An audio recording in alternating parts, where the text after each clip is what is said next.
My name is Velimir Milošev. I come from Serbia. I'm 28 years old and I'm the president of the National Youth Council of Serbia.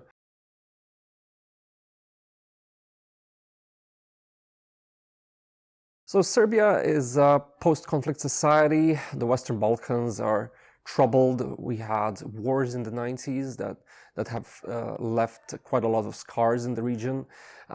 So I think everybody who's working regionally is a peace builder. Also, on the other side, Serbia is going through a crisis right now, a social and political crisis, with youth and students protesting for the last 7 months, demanding accountability from the government. And I think we cannot have regional peace without having actually justice and rule of law in our countries. And therefore, I think the student movement is the biggest peace builder actually in the region and maybe even in Europe. They are showing that youth will mobilize to demand change, to demand the rule of law, to demand that laws are followed, because without this kind of justice, we cannot talk about a positive and lasting peace in our societies.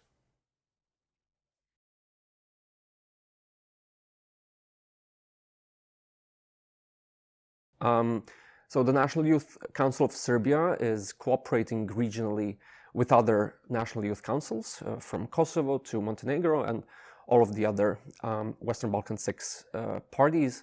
And this is, I think, a really good sign, because even though youth participation, youth mechanisms have been around for some time, youth are now taking the proactive role through our own structures, and we are doing it together across the region. We are sharing good practice examples, we're doing projects together, we're meeting each other, we're talking about our strategies, and we have structures to cooperate regionally through the Regional Youth Cooperation Office, established back in 2016, which is designed to promote peace building and conflict transformation across the Balkans.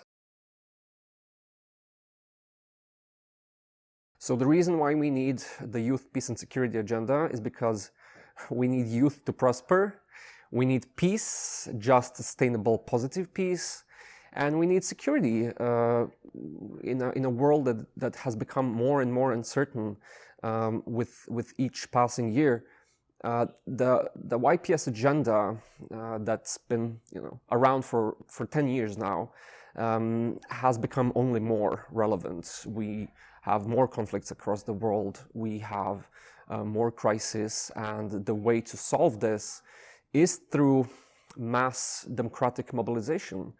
And youth are, I think, the leading driver in this process. We need to activate ourselves, and we need to empower youth to take a leading role, to be included in these official processes. We see youth on the streets, for example, in Serbia. The student protest movement has been very active, but I think the reason why people are on the streets right now is because they were not included previously, because they were not able to influence official decision-making processes. So the theory is that if you include youth, if you empower them to think about the future, to make these decisions, you will only attribute to a more just, peaceful world, and you will have a more democratic society in the end, with youth becoming this major force for democracy, and that doesn't impact just peace in the Middle East or peace between Ukraine and Russia. This also means more democratic engagement in our own countries, fighting against extremism and other forms of political violence.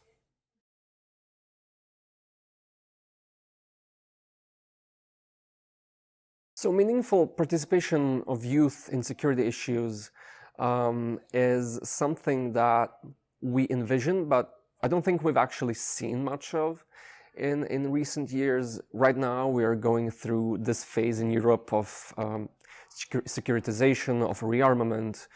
We have many initiatives on the EU level, but also national levels.